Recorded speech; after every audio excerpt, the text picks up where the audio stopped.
there is a viral story going out. I'm sure I know you've heard about it, but I'm sure other Yep. people have heard about it in regards to the 49ers, the San Francisco 49ers, uh, reactive strength problem.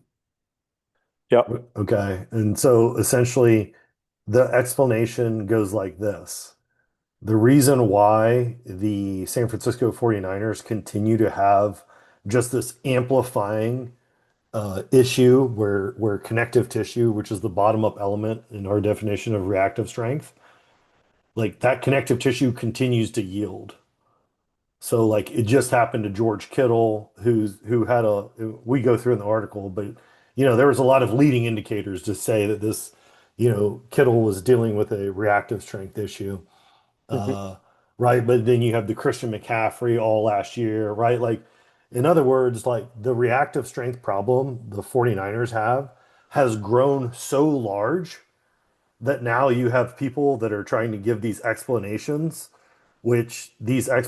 which is what we wrote about, like they're bad explanations hmm because like they don't lead to any increase in knowledge and they don't put like the 49ers or the players that are suffering these injuries in a position where they can do something about it. So like the logic is right, like and we haven't spent a lot of time doing it because we're doing other projects, right? But essentially they practice next to a power plant, and the power plant is giving off waves that is weakening the connective tissue, right? And so, like, if this explanation was real, then what you would have to do is they would have to like move the facility, or they would have to create some sort of like magnetic field that blocks these waves from entering here.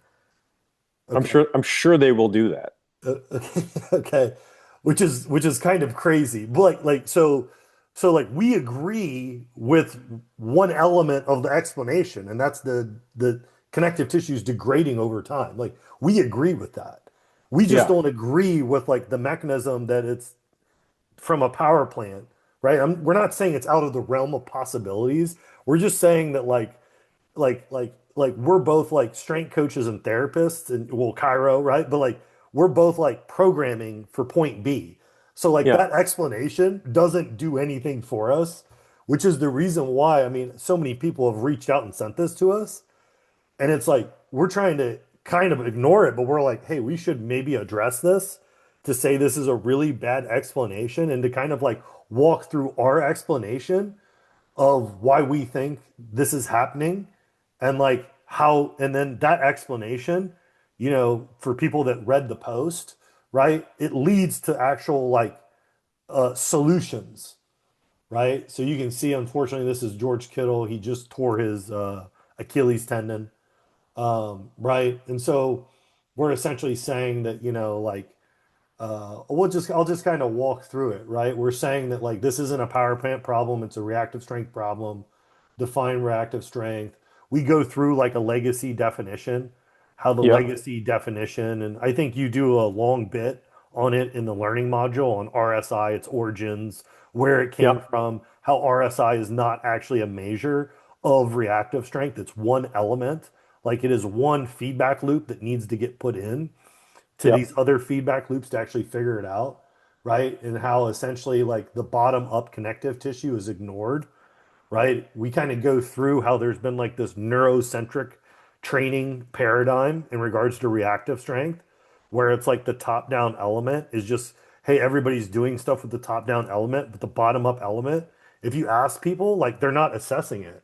So they have no palpatory assessments on any of the tissues, right? They have like the top downs interface with it, but none of the bottom up stuff, right? So you're completely missing that feedback loop, right? And so then what we do is we go through, yeah, you can see like, oh, this is the neural network, but there's one on the RSI that you did, right? And then so then like we're saying that like this falls short, then we want people to kind of understand reactive strength from the inside out, not the outside in, right? That the Soviets were kind of the first ones to define it from the outside in, and now as a special strength. And what we've done is define it from the inside out as a special strength, which unlocks, that's what enables like programmers to be able to use all of the treatment and training inputs that they want. And then we go through, I think this is interesting. We go through, so let's have this discussion. I want to kind of walk through how we knew that like Kittle was having an injury without ever getting any assessment, just through the concept of neurological shielding. Okay. Okay. Okay. So like uh I'll explain it like as simple as I can, but obviously there's a lot of nuance to it, which we go through in the learning module. But essentially what happens is, you have a top-down element, so a neural network element of reactive strength, and then you have a bottom-up network element where the connective tissue network and like what are the nodes in that network, right? The nodes in that network is what comprises the actual connective tissue and how that network organizes itself to be able to react to load transmission. Okay. And so what happens is, and this is something we actually go through a whiteboard on this in the learning module, but what we're saying is when you start to assess tissues for reactive strength, okay, and like let me be very specific. So you have the reactive strength, it's a mental model, it's a lens that we're using to assess tissues so that we know if they're at point B. Are they at an optimal physical state or are they abnormal? Why do we need to know that so that we know how to program in real time? Okay. So what happens is when you start to get abnormal connective tissue, right? That's the bottom up element, and the bottom up element starts to compress. And so you start to lose this dynamic equilibrium between the neural network and the connective tissue network, where as the connective tissue network starts to actually compress and degrade over the course of an NFL season, you get more of what like the athlete will complain as tightness. Oh, my hamstring's tight, my calf is tight. Okay, that tightness is actually a behavior of a very intelligent neural network. We have videos of neurological shielding. That's why we call it shielding in regards to reactive strength, because Keith Barr and his work with biological stress shielding, that's the bottom up component. What we added to that was a top down neurological shielding component.